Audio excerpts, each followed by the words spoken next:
The 5 key questions on Trump's role in his son's statement on the Russia meeting.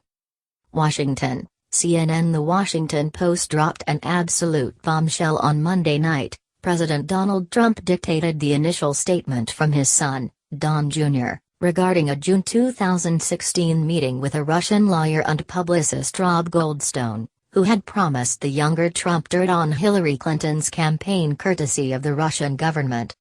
Here's the key piece of the Post reporting. Flying home from Germany on July 8 aboard Air Force One, Trump personally dictated a statement in which Trump Jr. said that he and the Russian lawyer had primarily discussed a program about the adoption of Russian children when they met in June 2016, according to multiple people with knowledge of the deliberations. The statement, issued to the New York Times as it prepared an article, emphasized that the subject of the meeting was not a campaign issue at the time. That statement was revealed, in short order, to be heavily misleading. Emails released by Trump Jr. between he and Goldstone showed that the impetus for the meeting was the promise of incriminating information on Clinton. That Trump, according to the Post, was the author of the original statement raises lots, and lots, of questions. Here are 5 of them. 1. What did Trump know when? This is the central question raised by the Post's new report. Trump, through his lawyers, has cast himself as totally clueless about the meeting on June 9, 2016 between Trump Jr., campaign chairman Paul Manafort, son-in-law Jared Kushner, Goldstone, Russian lawyer Natalia Veselnitskaya, Russian-American lobbyist Rinat Akhmetshin, a translator, and Ike Kavladze, a senior vice president at the company founded by the Russian oligarch who initiated the meeting. The president was not aware of and did not attend the meeting, Mark Corallo, who was handling press for all things Russia-related, said at the time. Corallo later resigned. But, if Trump really was unaware of the meeting, then how did he dictate Trump Jr.'s statement on the meeting?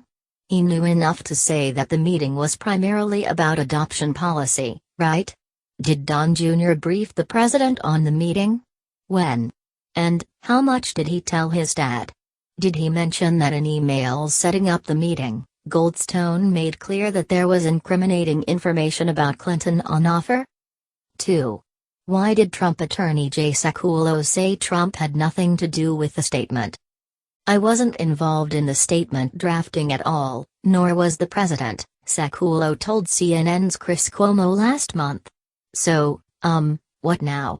Sekulow, in a statement released to the Post on Monday night, said this: apart from being of no consequence, the characterizations are misinformed, inaccurate and not pertinent.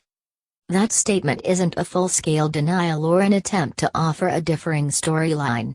Or to explain why Sekulow said Trump had no involvement in the drafting of the statement. Did Trump not tell Sekulow? Did Sekulow not ask?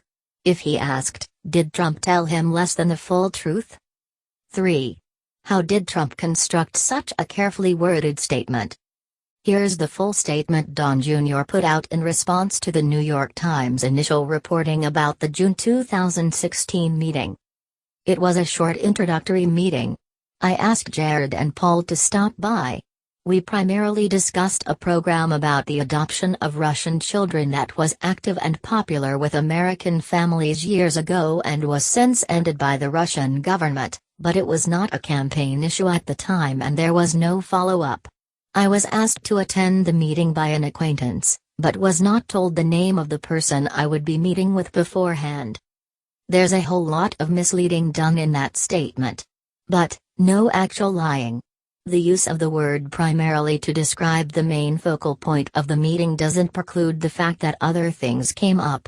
And, it's true that Russian adoption policy was not a campaign issue at the time, nor did it become one. What the statement conveniently leaves out is that the reason for the meeting was a promise via Goldstone of Russian-supplied negative information about Clinton.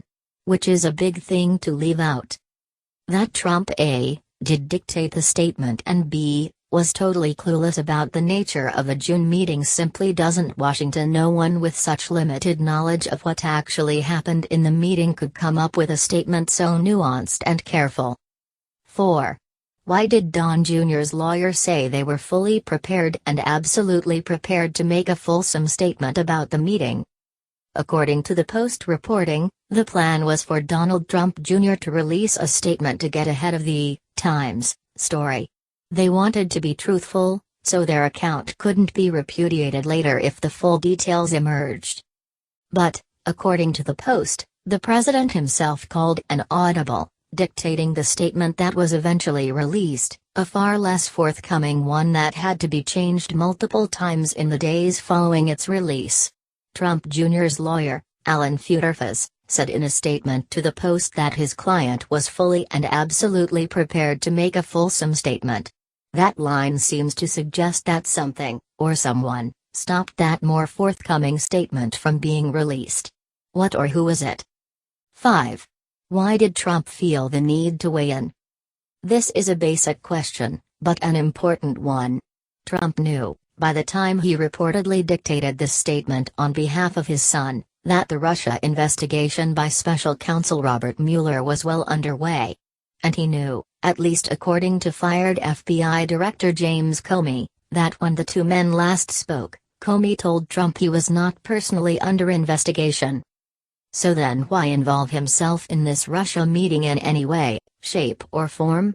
Why not just leave it alone, given that you are the President of the United States and that your son is a grown man? Why risk being dragged into this morass by not only dictating a statement but doing so on Air Force One?